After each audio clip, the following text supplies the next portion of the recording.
Nous allons parler maintenant d'un fleuron de la culture française, le vin. Boris Pétric, anthropologue, réalisateur et auteur de nombreux ouvrages dont Château Pékin, La France, le vin, la Chine, est avec nous sur ce plateau. Bonjour, merci d'être avec nous. Alors vous venez de publier un récit sur le vin, c'est une sorte d'enquête. Tout d'abord, comment expliquez-vous cette fascination des Chinois pour le vin français? Qu'est-ce qui les séduit? Le folklore, la tradition?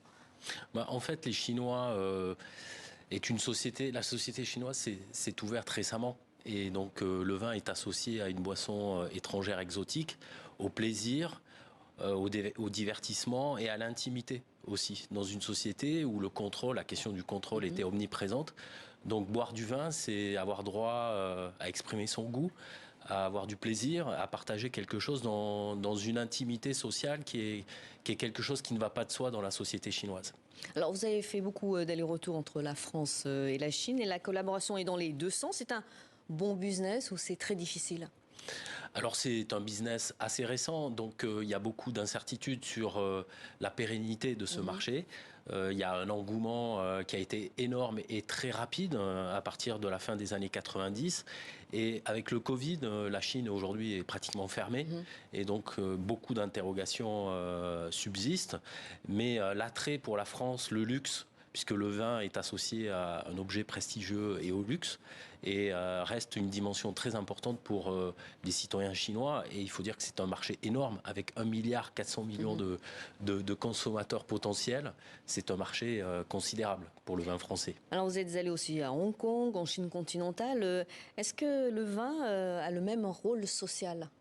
Alors c'est vrai que c'est un livre qui est une sorte de road movie qui part de la Bourgogne, de Bordeaux et puis qui va ensuite à Hong Kong et à Shanghai, Pékin et les régions viticoles parce qu'effectivement il faut comprendre comment tout ça s'organise. Alors le goût chinois, est-ce qu'il est différent? Est-ce qu'on doit s'adapter? Est-ce que la France s'adapte par exemple au goût chinois? Oui, le goût chinois est différent, mais je dirais que les Chinois ont un goût très sophistiqué, lié à leur culture culinaire complexe, et donc ils ont des associations gustatives qui leur permettent de faire des associations avec le goût acide, les tanins, avec le thé, et donc ils sont très curieux et ils ont une grande capacité à aimer la diversité des vins français.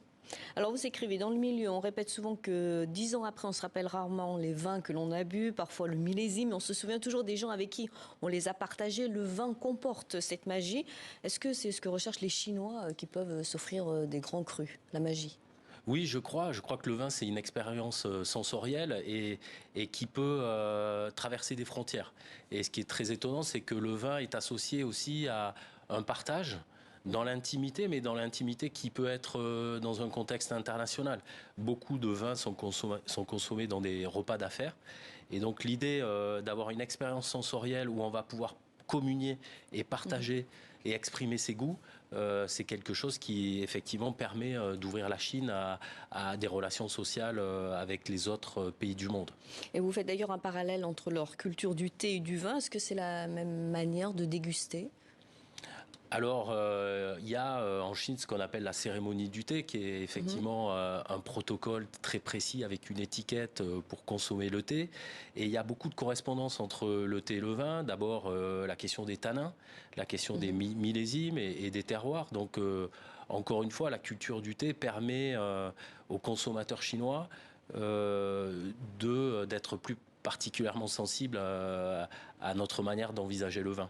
Est-ce que la contrefaçon existe aussi dans le monde du vin? J'imagine c'est un poison. Alors la Chine est on va dire, l'usine de la contrefaçon dans le monde entier, même si les choses se sont améliorées.